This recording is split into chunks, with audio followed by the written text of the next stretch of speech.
राजस्थान में चुनाव का बिगुल बजने से पहले ही बीजेपी ने अपनी चाल चलना शुरू कर दिया है।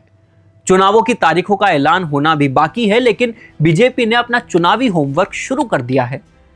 पूर्व सांसद हरीश द्विवेदी को राजस्थान स्थानीय निकाय चुनाव का प्रभारी बनाया गया है और उनके साथ कई नेताओं को सह प्रभारी की जिम्मेदारी भी दी गई है। लेकिन सवाल यह है कि बीजेपी ने राजस्थान के निकाय चुनाव के लिए इतनी बड़ी टीम आखिर क्यों उतारी है? क्योंकि स्थानीय निकाय का चुनाव सिर्फ पार्टी के नाम पर नहीं जीता जाता। ये मैं आपको हमेशा से कहता आया हूं कि यहां असली लड़ाई होती है वार्ड बनाम वार्ड, चेहरा बनाम चेहरा और स्थानीय मुद्दा बनाम स्थानीय मुद्दा।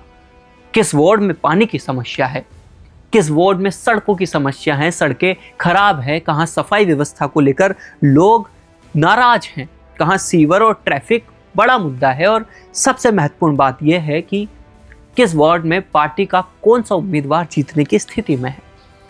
और यही वो गणित है जो निकाय चुनाव को विधानसभा और लोकसभा चुनाव से अलग बनाता है। इसलिए बीजेपी ने चुनावी तारीखों से पहले अपनी टीम तैयार करती है। हरीश द्विवेदी को प्रभारी बनाया गया है, उनके साथ चंद्रशेखर बावनकुले, गजेंद्र सिंह पटेल, संगीता यादव, रोहन गुप्ता और रविंद्र इंद्रराज सिंह जैसे नेताओं को जिम्मेदारियां दी गई है।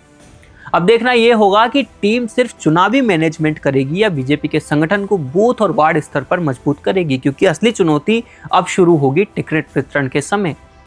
किसे टिकट मिलेगा और सबसे ज्यादा जरूरी किसका टिकट कटेगा, कौन पार्टी के फैसले से नाराज होगा, कौन निर्दलीय उतर जाएगा और कौन बागी होकर पार्टी के ही उम्मीदवार के सामने खड़ा हो जाएगा। यही वो मोड़ है जहां स्थानीय चुनाव में पार्टी की पूरी रणनीति कमजोर भी पड़ सकती है और बीजेपी के सामने एक और बड़ी चुनौती है, वो है स्थानीय नाराजगी। राज्य में सरकार बीजेपी की है, इसलिए विपक्ष के पास स्थानीय निकाय चुनाव में एक सीधा बवाल होगा कि सरकार बनने के बाद शहरों में कितना बदलाव आया, सड़क, पानी, गंदगी, इन सब को लेकर सरकार ने कितना काम किया। यानी बीजेपी के लिए चुनाव सिर्फ नगर पालिका या नगर निगम की सीटों का चुनाव नहीं है, ये कहीं ना कहीं सरकार के काज का स्थानीय स्तर पर टेस्ट भी बन सकता है। वहीं कांग्रेस और दूसरे दलों के लिए एक बड़ा मौका है। अगर विपक्ष स्थानीय मुद्दों को पकड़ता है और मजबूत स्थानीय चेहरे उतारता है तो बीजेपी के लिए हर वार्ड आसान नहीं होगा, खासकर वहां जहां पार्टी के भीतर टिकट को लेकर असंतोष पैदा हुआ है। और यही वजह है कि बीजेपी ने पहले ही चुनावी टीम उतार दी है, क्योंकि अब राजस्थान में चुनाव एक के बाद एक होने वाले हैं। पहले स्थानीय निकाय चुनाव होंगे और उसके बाद पंचायत चुनाव की प्रक्रिया भी प्रस्तावित है। मतलब आने वाले महीनों में राजस्थान का राजनीतिक तापमान लगातार बढ़ने वाला है।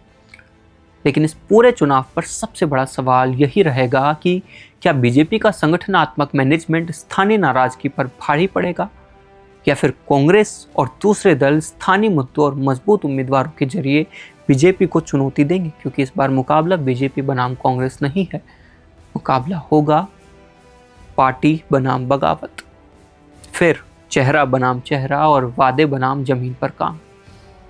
और आखिर में जीत उसी की होगी जो राजस्थान के शहरों के वार्ड स्तर के गणित को सबसे बेहतर समझ पाएगा। अब बीजेपी ने अपनी टीम मैदान में उतार दी है, अगली नज़र कांग्रेस की रणनीति और सबसे ज़्यादा टिकट वितरण पर होगी, क्योंकि असली चुनाव जो होते हैं तारीखों के ऐलान के बाद नहीं, टिकटों के ऐलान के बाद शुरू होते हैं।